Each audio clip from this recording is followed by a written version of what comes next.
Welcome, everybody, to our very first podcast. If you're listening right now, okay, you're listening to Holy Grit Leadership That Lasts. Now, you might be wondering what you're getting yourself into. My name is Gene Russell.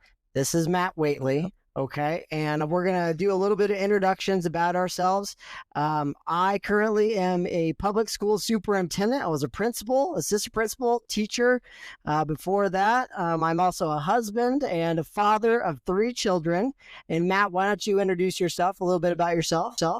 Yeah, I'm Matt Waitley. I'm a pastor here in Ogallala, and the name of my church is New Hope, and Gene happens to attend there, he and his family, and it's just been a blessing to get to do that. We have 2 children, my wife and I, Sandy, and then we have Carly and Kaden. They're both in their 20s, and I'm very proud of both of them, love them, and yeah, God is good. Awesome. Okay, so now you might be wondering why a podcast, right? So Holy Grit Leadership is really a great understanding of just 2 regular leaders trying to go out into the world, be a great leader, as well as still doing it with the understanding of, okay, what does God want us to do in these leadership aspects of things? And so, no, first question you might be asking yourself, do I have to just be a full-blown Christian to listen to this podcast? Yeah, no, absolutely not. Yeah, the principles that are in Scripture actually do apply to all aspects of leadership when you look at it. And so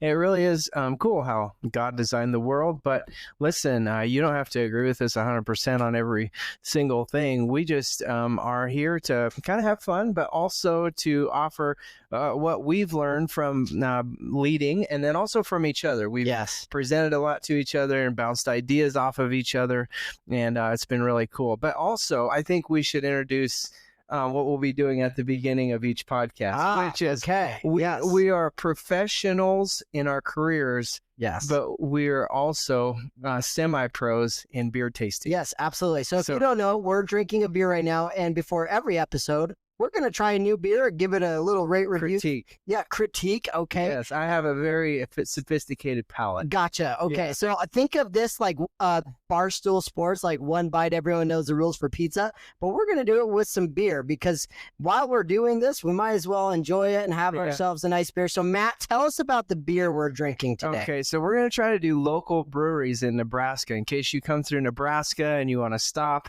This is from a brewery, I think it's called Imperium Brewery from Lincoln, Nebraska. Okay. And this beer is called Solar Flare.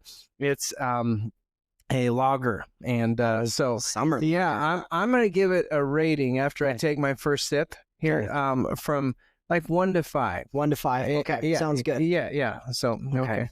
Why don't you take a drink? I've already taken about 4 drinks, and I'm really digging this. If you can't tell, it's called the Solar Flare Summer Lager, and it's got this awesome dude, this astronaut, just on fire pretty much on the sun. What do you think so far? Yeah, so I'll give it a good 3. A 3 out of 5? Maybe 3.5 out of 5. I give it a 3.4 out of 5. I think it's really good. It's smooth. It is. Yeah. And it's purple. Like, what you can't not like a can that's purple. Yeah.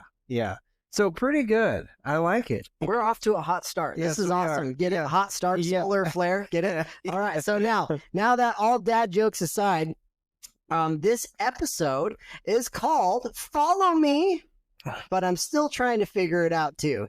You don't need to have it all together to lead well. You just need grit, grace, and a good GPS. How smooth does that first episode sound? We worked on that quite a bit. Yeah. That's right. Doesn't that sound smooth?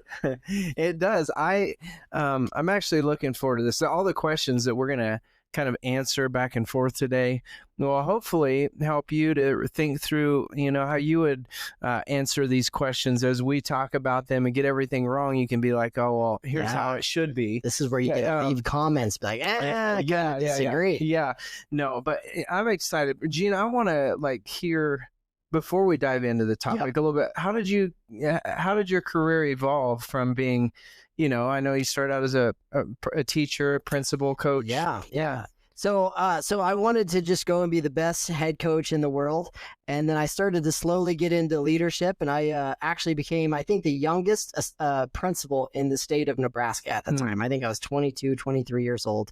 And I would have really loved this Gene, I don't episode. want to insult you already, but you still look like you're Thank 12. you. Well, you don't see the gray hairs right here, Matt. So, but Okay. yeah, we can't all be 75 years old, Yeah. right? You know, with some of us have to be younger. So, but yeah, so I was really young, and this episode really like kind of follow me, but I'm still figuring it out too. I was in charge of leading 30 fifth and sixth grade teachers and a first and second grade teachers right off the bat.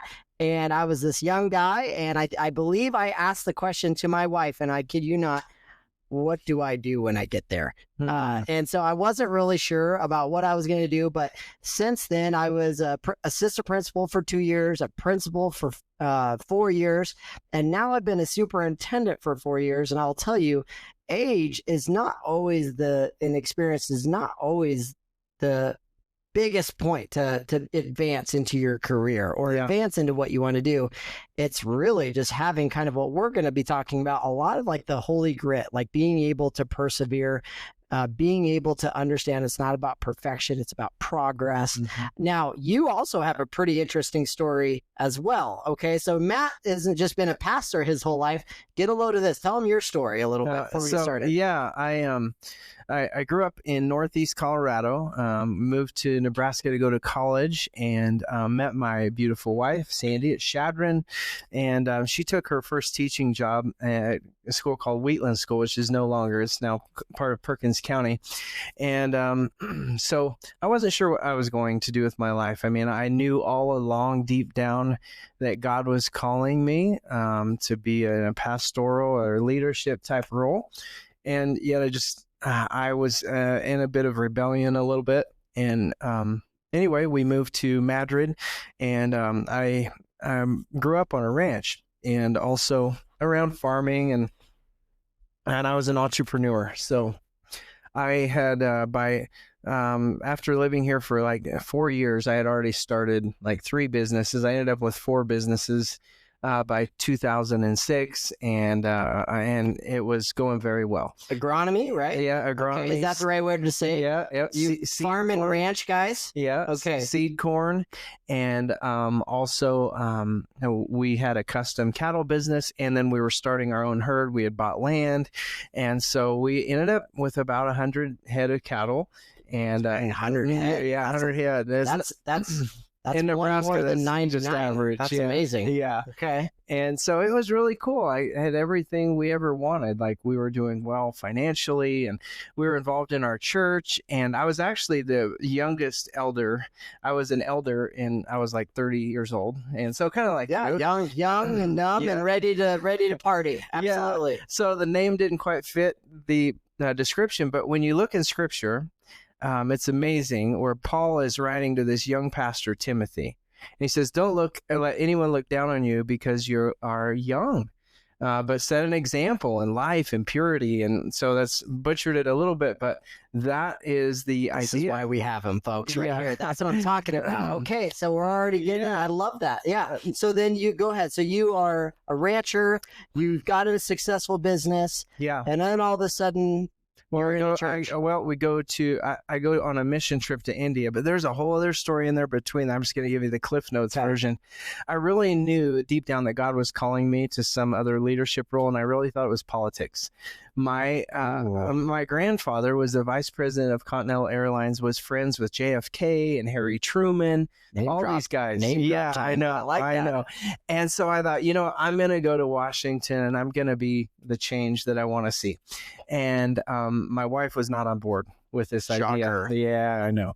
And so anyway, to make a long story short, I ran for county commissioner just as a stepping stone, very arrogantly, by the way, thinking I've got this in the bag. Landslide time. Yeah. And I was running against an incumbent who had been there for 20 years and had a lot of family. Okay. And so I ended up losing the election by 2 votes, but it was God's hand. Then I end up on a mission trip in India with my church. I'm like, okay, God, obviously not want me in politics, and I'm okay with that.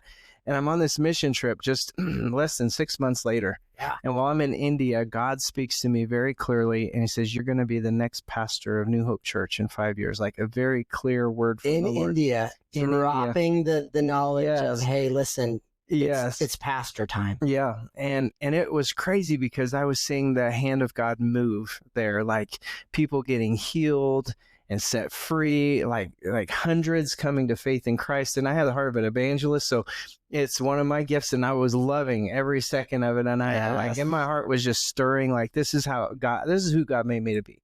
I come home and I tell Sandy, hey babe, I'm going to be the next pastor. Oh, I thought she just shook your hand right away, right? Oh, she was relieved I wasn't made a politician. But then I come back from this mission trip and she's like, oh my gosh, like I need to lock my husband in a cage. But that was the confirmation I needed. 3 years later, the confirmation that that was from the Lord was, I didn't say anything to her after the first time because I knew she just was like not having it.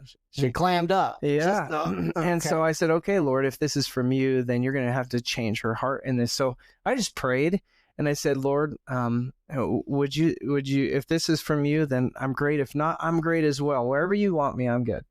And it was 3 years later, she came to me after church one Sunday and she was in tears and she says, I don't know what's changed, but God has changed my heart and you are supposed to be the pastor. And so the rest is history. I came on staff in 2016 as associate pastor. Yes. And I took over for a man who was in my position for 40 years. So it started the church.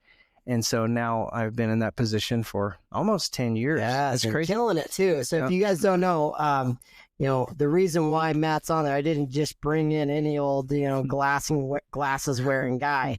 He actually is you're really good at what you do in leadership, with leading the congregation, leading your leaders of like the elders and the deacons. And it's phenomenal to see you bring it every Sunday as well as all throughout the week. And our unique friendship, how we kind of have gotten to know each other, really allowed me to say like, wow, I can go to someone in the Christian world to give me advice on leadership. And you've been doing that for me. And I know throughout this time, you said I've given you morsels as well. I still don't know if I believe that. True. But yes. That's an amazing story, because the whole point of Holy Grit leadership and what we've kind of found out is, guys, I will tell you, John Maxwell is amazing. Yeah. Outstanding. Mm-hmm. Eric Thomas, the motivator, pastor.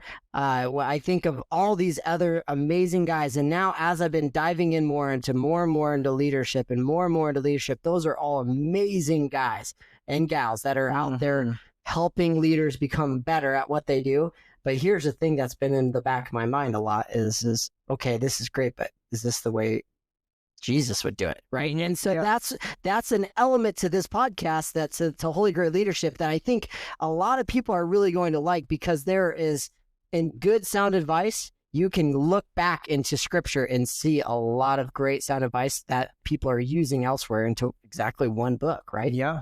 Yeah. Well, likewise, Gene is an amazing leader, has totally transformed Ogallala schools. It's been amazing. And I have learned a lot from him. So we share presentations. Back and forth. And it's been, I'm going to have to preach a sermon on pride really soon. Yeah, very soon. I can see that. But no, thank you for all those nice things you said about me. And, we've all had someone go before us that we look up to. And like there's been so many in my life, and I think that's the thing is we pick these things that we see in other leaders, and we're like, okay, I like that, I want to do that, and that's what I've tried to do. Is like there's several, and there's not any that are perfect, except probably you and I are probably close. Of course, we're right on the edge. Yeah, we're right there. That's right. Yeah. So anyway. We're right there. So okay, so that's a little bit about us, and if you kind of made it through this point, the introductory aspect of things, a little bit of beer if you like beer. We'd love to see some recommendations. If you guys have beer recommendations for us, leave it in the comment section. I will take this time, because as we are brand new podcasters, to say, if you get a chance, chance and you do like this, like, subscribe, do all those things that you're able to do to help this really push this message out. So are you ready to get started? Yeah, let's do this. Okay. All right, let's get started. So I don't know what we're going to do. We're going to start with a clap. How's that sound? So the clap is going to really just let everyone know we're ready to get going on Follow Me, but I'm still figuring it out too. All right. So that's the aspect of things. I don't know if any of you guys at home, whether you're a leader of your family, you're just becoming a dad, or if you're running a business, or you're, in the classroom, or you're in the ministry, or it doesn't matter. It's your first go, or maybe you've been going at it a long time and you're still trying to figure it out. So Matt, I have a really good first question for you. Okay. All right.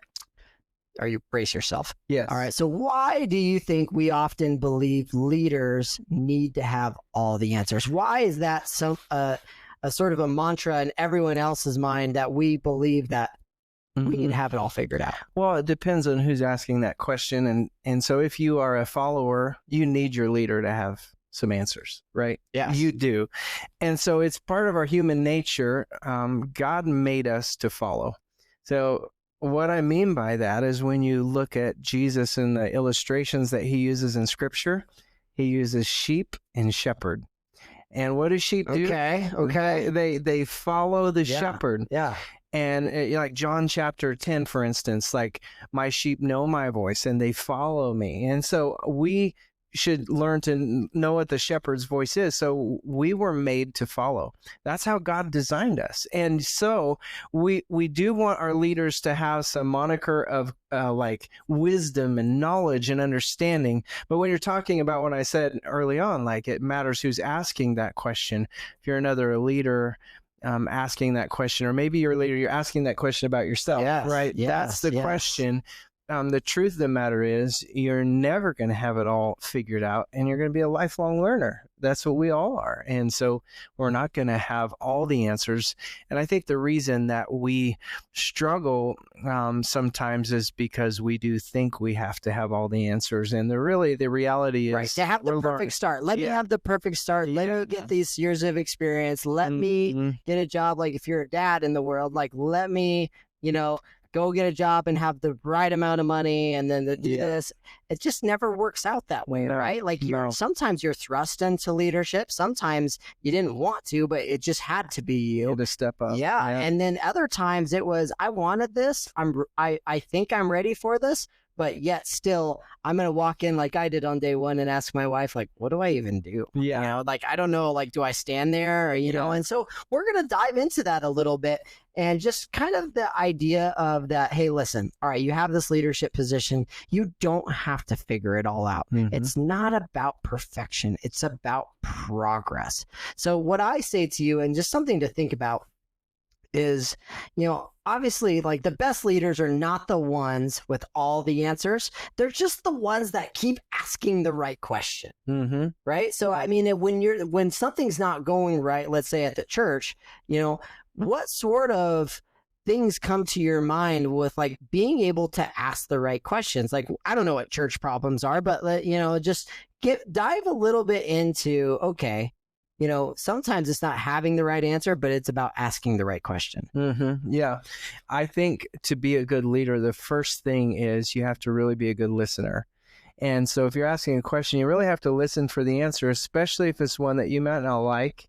And, with, I think I have 8 employees at the church. And so, a lot of times it's communication. I would say 90% of the time it's a lack of understanding. You're talking past one another. Yes. And as a leader, we have to model that. Like, it's called assertive, like, listening, right? Well, assertiveness is what you say, but then active, like, listen. Active listening. And so, good, like, you're on a hot streak. One of the things that I have learned to do, because I do a lot of, like, pre-marriage counseling, is, like, we teach people how to communicate. And so I try to repeat back just a portion of what someone has said to me. If I'm really listening and I'm really trying to hear them about what needs to change in my leadership about something, then I ask the question and I say, okay, what is it? And then let them talk. And then I repeat back just a little bit. So this is what you said. And even if I don't agree with it, I'm still saying it so that I'm communicating that I'm listening to what they're saying. So yeah, it's listening to understand, not listening to respond. Yes. Right. So not just like, all right, let me get my high, awesome Matt Waitley statement out there, but it's all right, let me really understand. So when we're in leadership and we're having issues, part of the first step is just listening to what the issues are to actually try to understand them. Because so often I can tell you, and I've seen a lot of leaders in my world, principals, when something hits the fan, right? The very first thing they do is like they put their ego right out on the table, and instead of, okay, I need to back up and I need to listen to what's going on. And sometimes it's a problem with us. Yeah. Right. Or sometimes it has nothing to do with us, but it's still a problem and it reflects on us. Right. And that's the hard part about leadership is whenever there's something going wrong and you're in a leadership position, you just take the weight on it always. And so that's where a lot of ego, and I swear, when ego comes into play, you cannot listen to understand. You're just trying to respond to try to save face. Yeah. And by the way, if you're really struggling with pride, leadership is not a good position, right? Yes. Because it becomes a situation, it can become abusive. Like that's the ultimate end of it is like, how dare you question me? Right. But as leaders, we have to be like Jesus, right? Listen, be humble and kind. And people want to follow that kind of leader. So that kind of brings us in there. So, okay, so I have this leadership position. I'm still trying to figure it out. How do I become a leader that people want to follow? You just kind of mentioned that. Like what characteristics of a leader that people are like, okay, I can see, I know John Maxwell talks about the levels of leadership. Level 1 is like, you're my boss, I have to do whatever, and then it kind of goes up in the relationship pattern from there. But okay, So in what ways can we be leaders when we're still trying to figure it out that people love to follow? Oh, there's so many good answers to that question. I'm just going to try to highlight the biggies. Number 1 is humility and kindness. Like people want to follow someone who's going to be kind to them. They do. And they also want to follow someone who knows that they don't have it all figured out, but they're just trying really hard because they're doing a good job. And so those are the kind of leaders that we all want to follow. And also we want leaders who have some knowledge. They have to be like, you have to have the competence brings out confidence, right? Yeah, absolutely. Yeah. And I see that in you. Like, honestly, I'm not trying to blow smoke. No, blow hard. Okay. Yeah, absolutely. Yeah. But honestly, there's the fourth aspect, which I'm going to mention, that really describes you, is the energy. Like you bring a lot of energy to the staff and to the whole entire school. There's just energy because you're excited about your job. You can tell that you love your job. Yeah. And that's, And so, all those put together, those four things, humility and kindness and competence, and also definitely some energy. Well, there has to be some love for what you do. If you hate being a boss and you hate being like in that role, you kind of have to like people, right? Yeah. I'll give you an example. So one time I was in a meeting and this person said, well, I'm going to say it however I want to say it. And that's their problem if they don't appreciate that. And I kind of paused the conversation and I said, hang on a second. So you're saying that you don't have to worry about how you're saying things as long as it's your truth. You just say whatever you want, however you want. She said, yes. And I said, well, that is very inwardly thinking. That's all about you. Because when I talk to other people and, with humility is, right. Sometimes there's a time to be courageous. Sometimes there's a time to be humble. Sometimes there's a time to be convicted and stand up for what you believe. But sometimes there's also a time to bargain and to say, and with every person in every situation, it's different. And so when people come and I hear this a lot, and this is what brings it back to the humility pieces, I'm just going to tell you the truth exactly because that's who I am. I want to be myself and authentic. That's such a short-sighted way to be able to communicate with people, right? Well, you just take it however I say it, and that's on you. And as leaders, we have to understand our audience, who we're talking to. So I'm sure it's different when you talk to me about what's going on in the church versus maybe someone who comes up to you on Sunday and says, hey, Matt, how's it going? And, versus also maybe it might be different when you're talking to elders or your wife.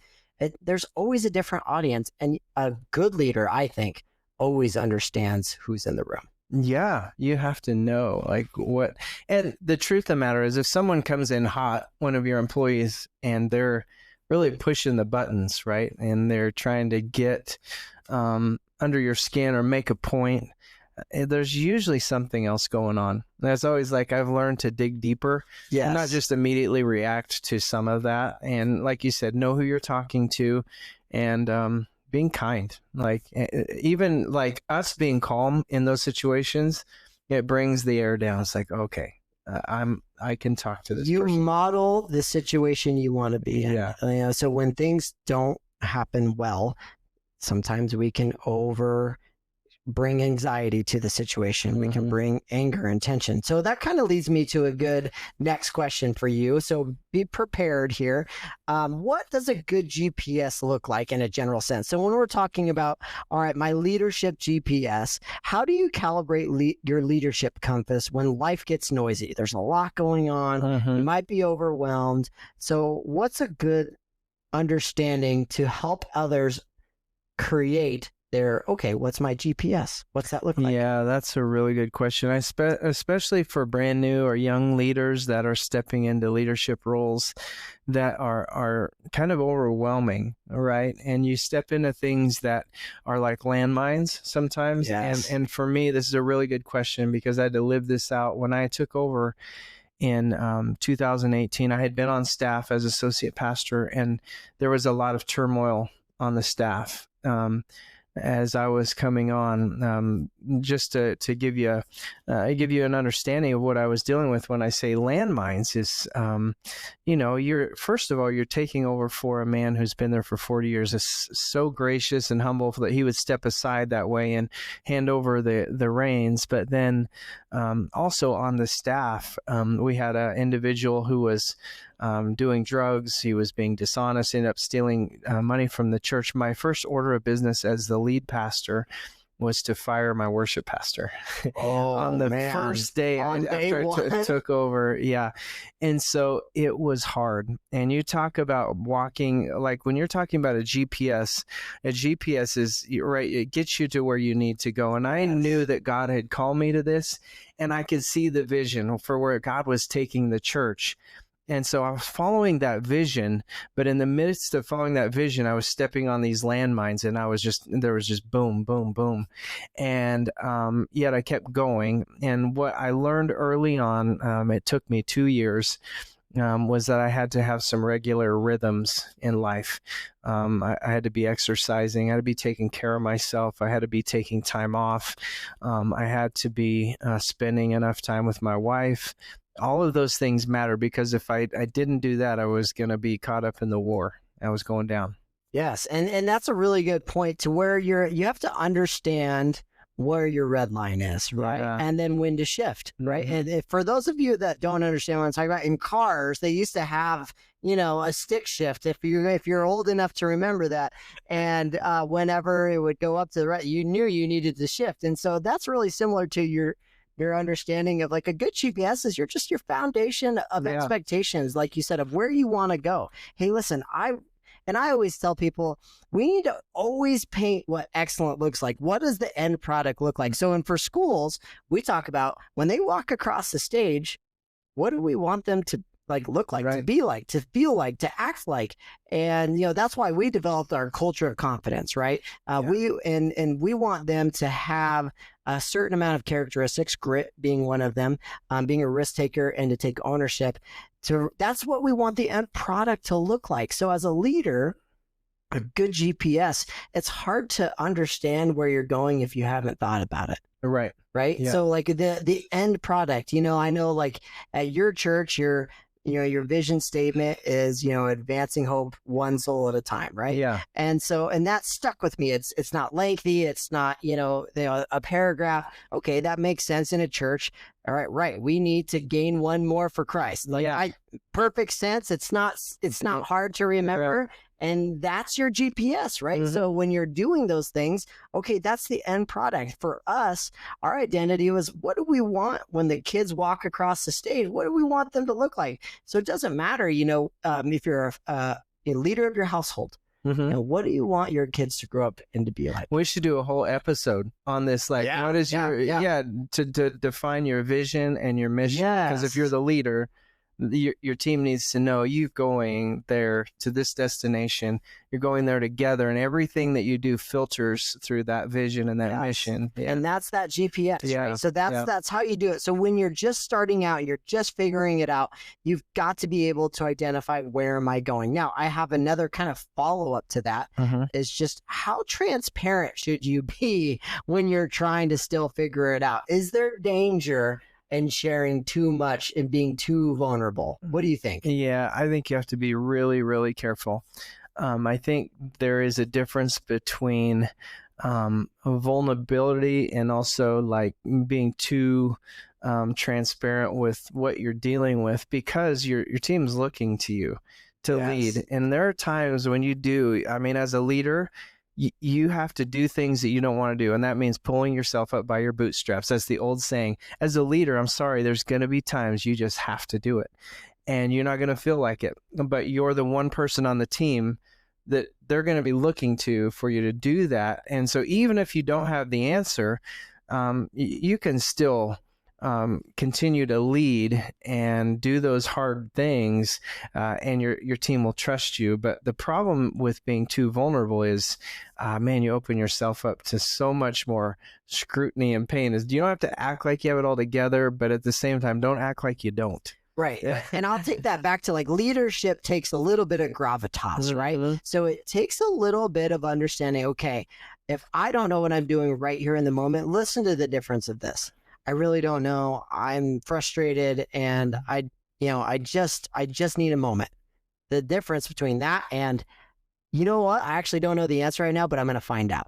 Yeah. Yeah, that's just the difference, right? Yeah. So like being vulnerable is still admitting like I might not have the answer right now, but it's not what you say, it's how you say it. How you say it. And so and when we're in these leadership positions and we are in a tough situation, Mhm. like figuring it out still, or when there's problems happening, it's not necessarily what you say in the moment of Mhm. it's how you say it. What happens? How do you handle it, Gene, when like you know you've done something that's a total mess up? Like I messed this up big time. How do you handle that? You know, I think what you kind of went back to is first a little bit of humility. Like, okay, obviously, one of the sentence frames that we always like to say for our principals, for our leadership team, is to say, obviously, there's some sort of issue Mhm. and a miscommunication. And since I'm the leader, that's a us problem.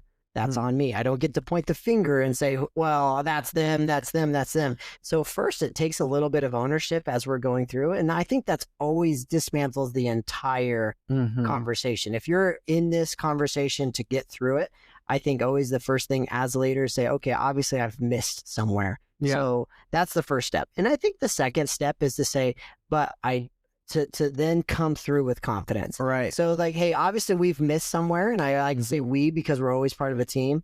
And I say, obviously we've missed somewhere, whether it's in communication or whether it's in an understanding of what's going on.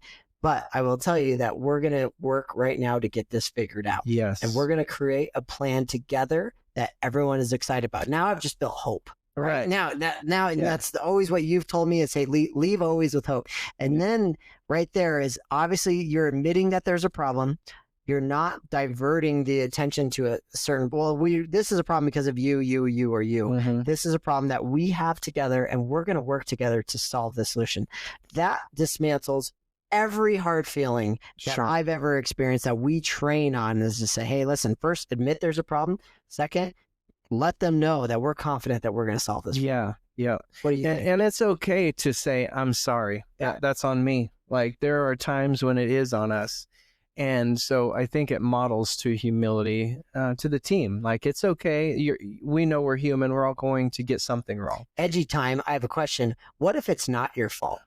Yeah. What do you do as a leader when you know, like, it's George, type Yeah. of thing? You're like, Yeah. but what do you say in the room when everyone's around? Right. So if somebody comes and accuses the church of something and it's something that actually happened, and it's some staff member, something, or a ministry leader, something like that. Ultimately, as the old saying was coined, that the buck stops here. And I will take the hit for my team. I think that's what Jesus modeled for us, is that he took the punishment that we deserved. And so when we model that, we're modeling Jesus. And now, that being said, we deal with the problem. Like the employee that did this wrong, that messed, short of it being like criminal, right? You know, that's the thing. Like if it's a major, no, yeah. So I'm talking about, say somebody dropped the ball on getting out information on an upcoming project, and they were supposed to get it out and people didn't get the information. It was a major mess. Like, I'm not going to go up in front of people and say, you know, Kim really screwed this up. I'm going to say, I screwed this up. And I just want you to know we're going to get it right. Yeah. Because the organization is being led by me, you. And if our employees know we're just going to throw them under the bus, they're not going to have much loyalty for us. I think it kind of goes back to that old saying of praise in public, criticize in private, right? Yes. So, and I think that's a big thing as leaders. And how often have we been in a situation where the heat's been on us and we know the problem?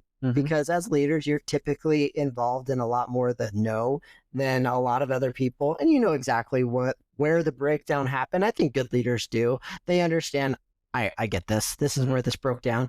But in the moment when things are hot and, you know, intense, the worst thing I think we can do is to say, you know, well, this wouldn't have happened if you would have done your job, right? Yeah. So, you know, I think in the moment you could easily win that short-term bandage, you know, type of win. But at the same time, I think you lose the long-term GPS battle, right? Absolutely. And you lose the trust of your team. Yes. Yeah, like they need to know we have their backs. So that's the thing. Like I really think that fits in with the theme of this whole episode about, if you want to garner the trust of your team, even though you might be still learning and still struggling with this, then do those things that are hard for them. In other words, step into the fire with them when they're in the fire. Let them know that you've got their back, and let them know that you care, and you're there to help them succeed. And if they know that, then they're going to walk through, you know, they're going to charge the hill with you. Yes, absolutely. Because, you know, all right, so like kind of answer this. So you're in uncharted waters, you're a new leader, or maybe you've been leading for a while, but there's new problems happening, right? So how do you calm your storms in leadership? So there's always something, and I can't remember where I heard this, but leadership doesn't, for me, it gets easier. It just gets more complex, right? You solve one problem and then you move on, and all of a sudden there's another problem. Sometimes you have such great, you set a great bar and you're meeting that bar, but to meet that bar creates problems. Sometimes when you set a low bar, that creates problems. And so there's just all sorts of things in waves. So when things are choppy and wavy as a leader, and you're still trying to really kind of get a handle on it, what are ways that you can get a handle on your organization or the people you lead? What are some things that you do or that you would recommend for, like, hey, I've got these issues. What do I do? Just in a general sense. Right. So the first thing is you have a game plan going into every situation. You should, as a leader. But there are times when the general has to change the play. Yes. And I think being willing to change and not being so rigid that you have to do it this way and you have to stick to this plan is really, really important. So I have to be fluid. And one of the things that I've learned on mission trips is you have to be patient and fluid, because, you know, Indian time is like 10 minutes late to everywhere you go. Polish time is the same thing. It's like, you know, we'll show up when we feel like it, or we'll start church at 10, but actually it'll be about 10:30. Gotcha. And so I think as a leader, you want to set a standard for your own team, but understand that also there's going to be life happens. You know, somebody has a baby, or you know, somebody screws up. Like, you have to be willing to change and not let it ruin your day. Like, it's okay. That's hard because Yeah. I will tell you when something goes wrong, I'm the type of person that would lose sleep. I have to figure it out right away. I can't move on from anything. Yeah. So, and I think a lot of younger leaders and newer leaders have this problem is they can't let it go. Every fire is a 911 emergency. Mm-hmm. And so how do you get to a stage where you can understand what's going on, but that problem will also be there tomorrow? Well, my staff will be watching this episode at some point, and they're going to say, wow, I really wish Matt would apply what he just said. Sunday mornings are a mess for me, which is why when we have extra stuff in our services, I have a service coordinator who will come in and handle things. But the transitions are important for me, that the service goes smoothly, and we're kind of on time constraints, but yet we want to be led by the Holy Spirit, but I want it to be good. And so there's all sorts of when things don't go smoothly, I used to really be bad. I would just make me a basket case, and I was not a pleasant person to be around. I've improved a lot. So how did you get there? Learning the hard way. I had hurt people's feelings when I would get rigid. And so maybe someone's watching and they're going to be like, I'll save your employee from being hurt, and I'll save you from being embarrassed. It really, and it's not Christ-like. When we lose it, we're saying, God, I don't trust that you're in control. And so what if the service runs 5 minutes over? Like, it's not a big deal. One of the ways that's helped me is hiring well. It's probably a whole nother episode, but you don't hire yourself. You hire somebody who has maybe strengths that you don't. As your right hand you don't man. hire yourself. You hire people that have the strengths in which you lack, right? Yeah. Absolutely. I love that. So Don. Yeah, Don's my associate pastor. He's my right-hand man. He's also the executive pastor. Don. Yes. And life is so calm for Don. He does not worry.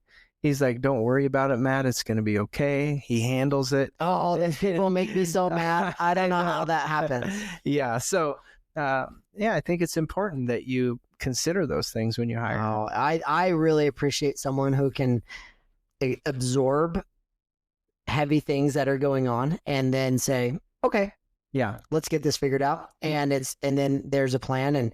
And that's, a big thing of modeling leadership, right? Mm-hmm. So, when we react intensely, then others react intensely. Yes. So when someone comes to you with an issue or a problem and your reaction is, you know what, we're going to get this figured out. We'll be all right. Mm-hmm. Then their reaction is, oh, well, they didn't seem too worried about it. They said they're going to get this figured out. What that does is it's such a ripple effect. So I've learned in my profession when stuff hits the fan, right? So like if we have some sort of student threat, like, hey, I'm going to come and I'm going to hurt something. If I freak out and react in a way of how come you didn't handle it this way? How come you did? Then they're going to react that way. And it's just a trickle down effect to everybody else. But if I say, okay, thanks for telling me, first of all, mm-hmm. I appreciate the information. Second of all, what are some things, and then be reflective. Okay, what are some things that we can do to make sure that we help in this situation? Right. And then third, how did we do? Did we do this well? That's the breakdown that a lot of people don't have as leaders. Sometimes you're solving problems so quickly and it's working well, but you're not taking the time to reflect on how we do. Like, how did we do? What is the thing that you say, expectations without... Oh, yes. And we have... expectations without accountability. Yes, there's no action. Thanks. It took me a second. Yeah. So the idea behind that is listen, I have this idea. We need to run with this. Everyone agrees, but there's no accountability behind it. And this is where a lot of people get really upset is, oh, we're all told to do this, but these three people didn't and nothing happened. And so we always talk about, hey, listen, if you have a plan, but you don't have a plan without some sort of accountability behind it, then really just expect it to to fade off into the distance. Yeah. It's never going to work. Yeah, it won't be. Yeah. It And would- so, and that's a big element of, being a leader is what are your layers of accountability that you have put in place to make sure that others who are following you are doing their job. That's not the fun part of leadership is now I have to hold you accountable, right? Right. That's probably a whole episode. Yeah. Which is good though. It's important for us to understand, like as we're learning to lead, and can I lead with not having everything together? Well, yeah, this is one of the ways that you can tangibly do that is to set some standards for your staff and say, okay, we're going to follow up with this here in like 3 months. We want to just see how everyone is doing because otherwise it's just words. Right. I think that's exactly right. So like when Jesus was choosing his followers, and you'd be able to speak to this a lot better, he was just like, follow me, tax collector, follow me, you, follow me, you. Yeah. And I'm sure, what do you think the disciples were thinking when Jesus was just first coming onto the scene? Well, first of all, I mean, they were compelled, right? They obviously, there was something in them that drew them to Jesus to say yes, like right away. And when you see Jesus do a miracle, like catching fish, right? Yeah. When you, even that Jesus would even talk to Matthew, the tax collector, was a big deal. And I'm sure this drew Matthew in. It's like, I said in a sermon last week, I was talking about The Chosen. Yep. Like I know a lot of people criticize The Chosen, and I know it's not 100% accurate. It's not supposed to be. It's a show about the Gospels. Right. That they have to make assumptions. But the persona of Jesus that they've created is really, really good. I think that draws us in those moments. And I think those disciples were like, that is someone I want to follow. And that's the challenge is like, really, I can say to anyone as a Christian who's watching, are you Christ-like? That is the number one question the thing that we should all be striving for. Should we be more like Jesus every day so that people want to follow us? Like, just to be like Jesus, that will change everything. Yeah, and that's kind of why we talk about this holy leadership is, hey, listen, I can just work and grind and push through blindly, but having that holy grittiness and I really like what you said is, well, how do I know I'm going to be the person people love to follow? Well, and this is the part where secular world, like I can't talk about Jesus in public school. Yeah. Like I can, if someone asks me personally, I can do it, but what can I do? I can choose to tell the truth. I can choose to have integrity. Yeah. I can choose to be open and honest with people. And those are Christ-like fruit, right? Like all fruit of the Spirit. Yes. Galatians, love, joy, peace, patience, kindness, goodness. All those things are fruit of the Spirit. And when we display the fruit of the Spirit, like it inherently, God made us to recognize good fruit. And he also made us to recognize bad fruit. Right. So that's a whole other episode. How do you recognize bad fruit? Like, but good fruit. Like, so as you're starting out as a leader, even if you're not a Christian, these are the things that will make your team want to follow you: love, joy, peace, patience, kindness, goodness. Yes, I think that's a big point of this is, all right, I'm a leader and I'm still trying to figure it out. What are some ways I can get people on my side, on my bus, as John Gordon would say, what can I do? To be honest, just do your best to mimic the leadership qualities of Christ, right? Yeah. And that'll lead to all this amazing fruit: joy, kindness, gentleness, self-control. That's a big one when you're a leader.